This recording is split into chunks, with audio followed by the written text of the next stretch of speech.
Assalamualaikum warahmatullahi wabarakatuh. Selamat pagi dan salam sejahtera bagi kita semua. Perkenalkan, nama saya Muhammad Afrizal Muklis dari SMA Terpadu Krida Nusantara. Dewan juri yang saya hormati, tim oposisi yang saya segani, serta yang saya banggakan tim saya selaku tim pemerintah. Di pagi hari ini saya akan memulai dengan memaparkan definisi yang dilanjutkan dengan memberikan ide, fakta, dan argumentasi yang tentunya diperkuat dengan sebuah kesimpulan yang menunjang tim saya selaku tim pemerintah yang sangat setuju mengenai mosi pada pagi hari ini. Yaitu sidang ini meyakini di negara-negara dengan tingkat korupsi tinggi, seleksi penerimaan mahasiswa baru hanya didasarkan pada indeks integritas sekolah dan indeks kejujuran siswa. Dewan juri yang saya hormati, saya akan memulai dengan memaparkan definisi. Indeks integritas sekolah merupakan pengukuran kinerja institusi sekolah yang berbasis kejujuran dalam melaksanakan proses pembelajaran. Dan indeks kejujuran siswa adalah pengukuran kejujuran siswa selama mengikuti kegiatan pembelajaran yang ada di sekolah. Sementara kejujuran adalah sifat dari manusia yang timbul dari hati dan keluar apa adanya tanpa adanya kesalahan yang mendorong perbuatan yang tidak sia-sia. Kejujuran secara istilah merupakan kesesuaian antara perkataan dan perbuatan, sesuai antara informasi dan kenyataan, ketegasan dan kemantapan hati, serta sesuatu yang baik yang tidak dicampuri dengan kedustaan dan kebohongan. Tentu yang harus kita ketahui bersama, kejujuran sering dikaitkan dengan sifat anti korupsi. Dari data yang saya dapatkan, saya menemukan dua teori mengenai penyebab adanya suatu korupsi. Teori yang pertama yaitu teori triangle fraud yang dikemukakan oleh Donald R. Casey yang menjelaskan ada 3 faktor mengapa seseorang melakukan tindak korupsi. Yang pertama yaitu adanya tekanan, yang kedua adanya kesempatan, serta yang ketiga yaitu kurangnya kejujuran dari individu tersebut. Sementara teori kedua yang saya dapatkan yaitu teori Ghosn yang dikemukakan oleh Jack Bollon yang menjelaskan bahwa ada 4 faktor utama seseorang dalam melakukan suatu tindak korupsi. Yang pertama yaitu keserakahan individu tersebut. Yang kedua yaitu adanya kesempatan yang bisa dimanfaatkan. Yang ketiga yaitu kebutuhan. Serta yang keempat adalah kebohongan ataupun tingkat kejujuran yang masih rendah dari individu tersebut.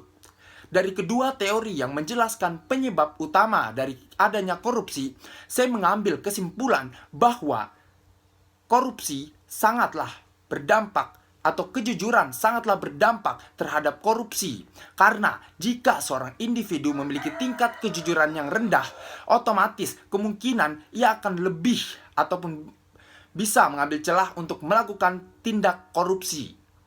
Dari data yang saya dapatkan, bahwa Transparency International mengeluarkan hasil survei Indeks Persepsi Korupsi atau IPK tahun 2018.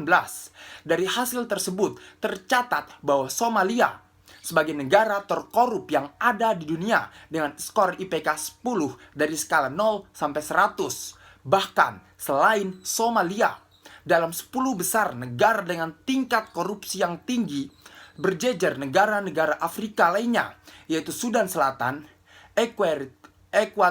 Ekuatorial Guinea, dan Guinea-Bissau. Tentunya dari data tersebut kita harus melihat bahwa kejujuran sangat berdampak terhadap korupsi yang ada di suatu negara. Dan itulah mengapa saya sangat mendukung mosi pada pagi hari ini yang menjelaskan bahwa perlunya ada indeks integritas sekolah dan indeks kejujuran siswa pada seleksi penerimaan mahasiswa baru di negara dengan tingkat korupsi yang tinggi. Karena seperti yang kita tahu, negara-negara yang ada di Afrika seperti Somalia dan juga negara-negara lain dengan tingkat korupsi yang tinggi, tingkat kejujuran yang diterapkan dalam sistem pendidikannya masih sangat rendah, sehingga para alumni ataupun para individu yang telah lulus dari perguruan tinggi kurang memiliki sikap kejujuran yang ada di dalamnya. Karena kejujuran tidak hanya bisa diterapkan dalam suatu hal saja, tetapi harus ditanamkan sejak dini. Sementara dalam perguruan tinggi, kejujuran sangat perlu diterapkan.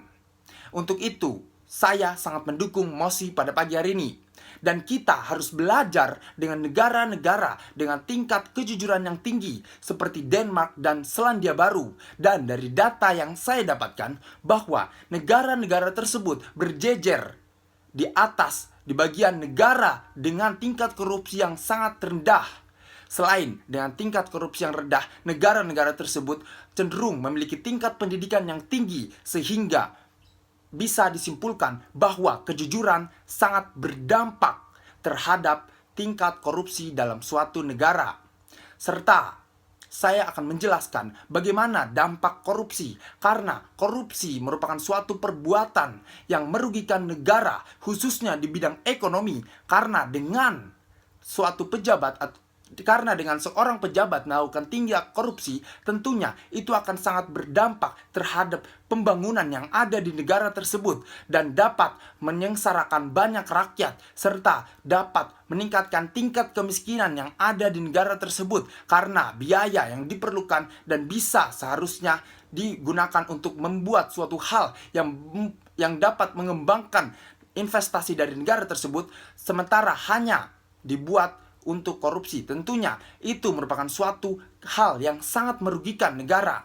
Dan kita harus melihat juga bahwa dalam negara-negara dengan tingkat korupsi yang tinggi ini, kita dapat melihat bahwa tingkat kejujuran dan juga masyarakat yang ada di negara tersebut sangat menyengsarakan. Karena banyak tingkat korupsi, tentunya masyarakat akan semakin tidak diperhatikan dan kehidupannya akan semakin kacau.